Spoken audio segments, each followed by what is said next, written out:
link between Sadakat and Atiq is also now out. The accused picture is now accessed, and this is his picture with Ali. Now these are the pictures that we're bringing to you. This is a Times Now exclusive.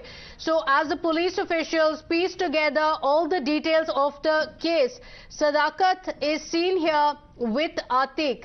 Now the accused is seen here with Atiq in these pictures. Ashutosh, and this picture is going to be very, very crucial in the investigations. जैसे आपने बताया, they are looking at different cases, different people's involvement in the case. Now we're breaking pictures of Sadakat with Atiq.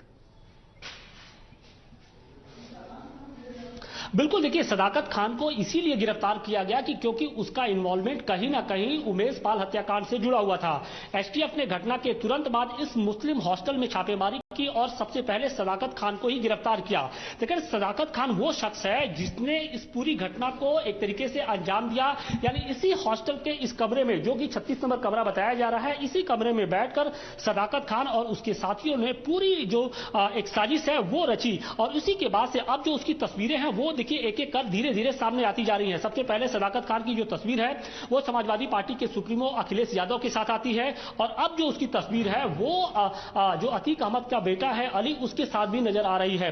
कहा यह जा रहा है कि अतीक अहमद का जो तीसरा बेटा है असद, जो कि उस घटना के दौरान शामिल था, पिस्टल से फायरिंग कर रहा था, उसी के कहने पर सदाकत खान ने बाकायदे अपने दोस्तों के साथ साजिश रची थी और उस पूरी घटना को अंजाम दिया। तो निश्चित तौर पर जिस तरीके से सदाकत खान की जो भूमिका है वो संदिग्ध रही है और उसी के हिसाब से, उसी के आधार पर एसटीएफ ने उसे गिरफ्तार किया है। अब पुलिस उससे पूछताछ कर रही है और पुलिस का यह दावा है कि उसके पास से कुछ महत्वपूर्ण जो खुलासा है वो हुआ है। अब पुलिस इसके बाद न सिर्फ साबरमती जेल के साथ साथ जो बरेली जेल, यानी साबरमती जेल में अतीक अहमद जहां पर बंद है और बरेली जेल जहां पर अतीक अहमद का भाई अशरफ बंद है, दोनों की कड़ियों को जोड़ने की कोशिश में लगी हुई है पुलिस। क्योंकि बताया यह जा रहा है कि जिस वक्त घटना को अंजाम दिया गया उस वक्त जो साबरमती जेल में और जो बरेली जेल में जो फोन का कनेक्शन था वो जुड़ा हुआ था, व्हाट्सएप कॉल के जरिए जो चैटिंग है वो हो रही थी। तो कहीं ना कहीं ये सभी जो एंगल्स हैं उसको पुलिस खंगाल रही है और माना यह जा रहा है कि अगले 1 से 2 दिनों में पुलिस और कुछ बड़ा खुलासा कर सकती है।